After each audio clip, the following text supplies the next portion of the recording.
Howdy friends, welcome to the channel. So today we're going to talk about something I don't normally talk about, and that is preparedness. So normally I mostly kind of focus on firearm related content, but I think with the weird times we're in right now with meat packing plants and food facilities catching on fire, trains derailing, and farms blowing up and all kinds of weird shit that's going on right now, I feel like there's not a better time to prepare than now. Now, you may never need it. I'm not saying anything's going to happen. I'm just saying a little bit of preparedness goes a long way. Peace of mind. You don't have to worry about a what if scenario. So I want to go over a few things with you real quick. Now, there's a lot of prepping channels out there, and there's some really good information. There's some kind of doom and gloom prepping channels as well that tell you the world's going to end. I like to personally watch City Prepping. He's more of a calm approach. He kind of tells you what could happen, not what's gonna happen, and he gives you some good, really good ideas for preparing for the just in case. Food. Food and water are gonna be your number one concern while prepping. For food, what my wife and I did is we went through everything we normally use to cook recipes, and we just started buying extra. And so we have a pretty extensive pantry now of things that we're going to use anyway, so they're not going to go bad. So essentially all we did was we just build up a stockpile, and we first in, first out.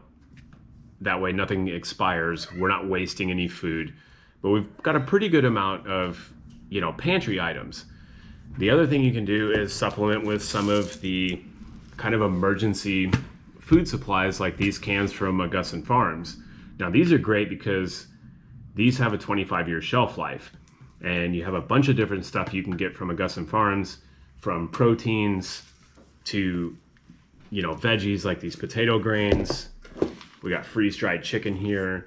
They have butter powder, powdered eggs, milk, all kinds of veggies, and they have a lot of great recipes on their site as well to show you how to cook these. So it's a pretty good resource.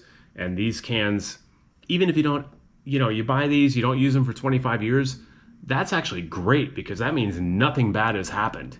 So small price to pay for a big peace of mind.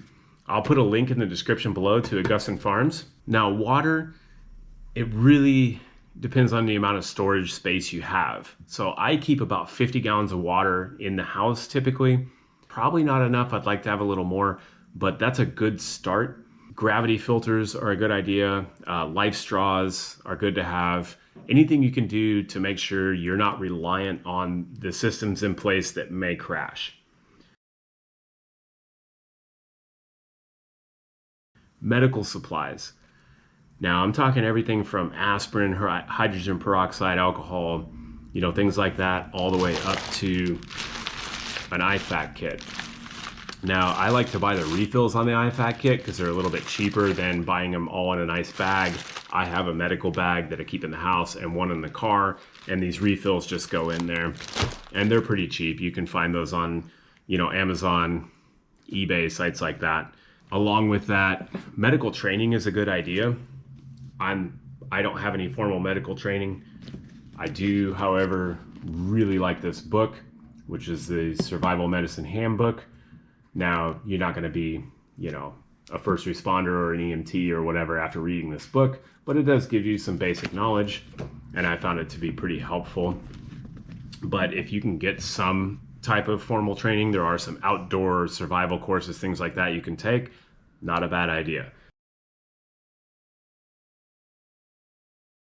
Toiletries. This is something people often overlook. If things go sideways, you don't want to run out to get toothpaste or a bar of soap or something like that because you only have one.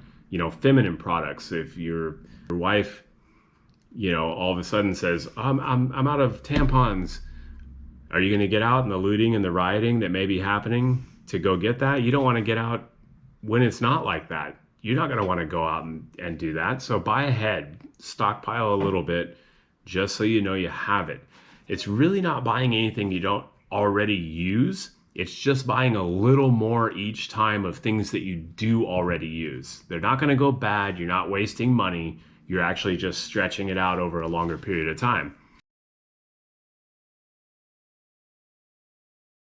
Cooking source, that's an important thing. You need an alternative cooking source.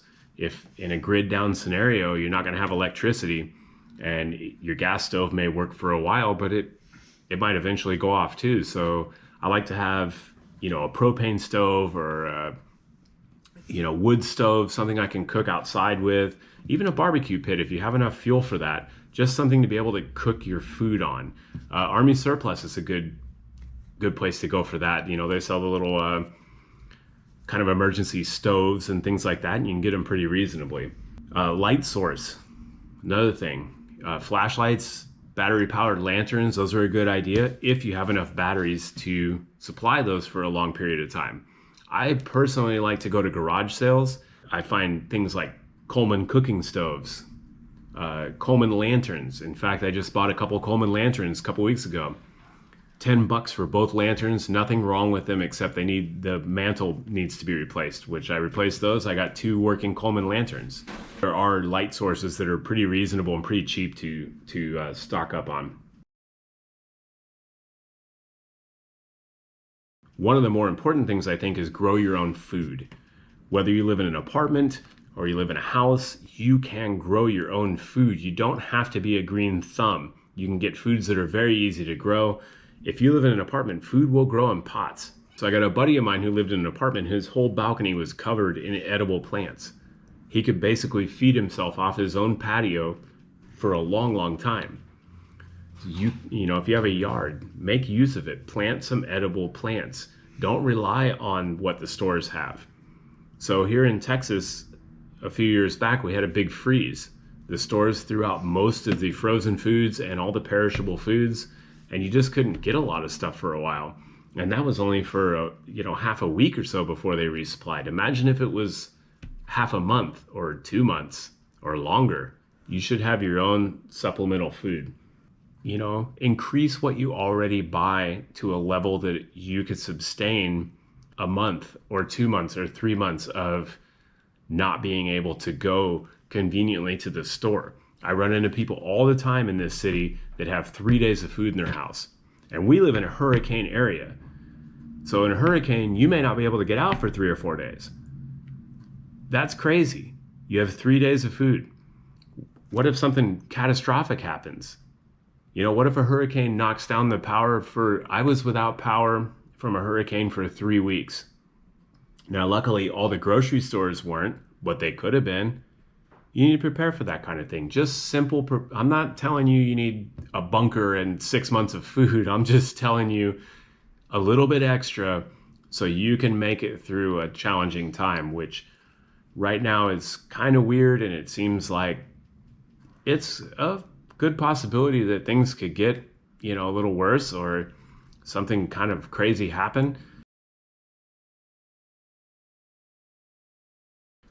Now, train to protect yourself. So this is kind of getting into more of what, I kind of normally do on this channel. I suggest having a means to protect yourself and your family if you're able to do so. If you have food, if you have things that people need, there are people that are going to want to try to take it from you, and you should be trained to protect yourself and your family from that. And that leads to my last point. Gray man philosophy. Don't tell anybody about your preps. Don't show them. Don't brag about them.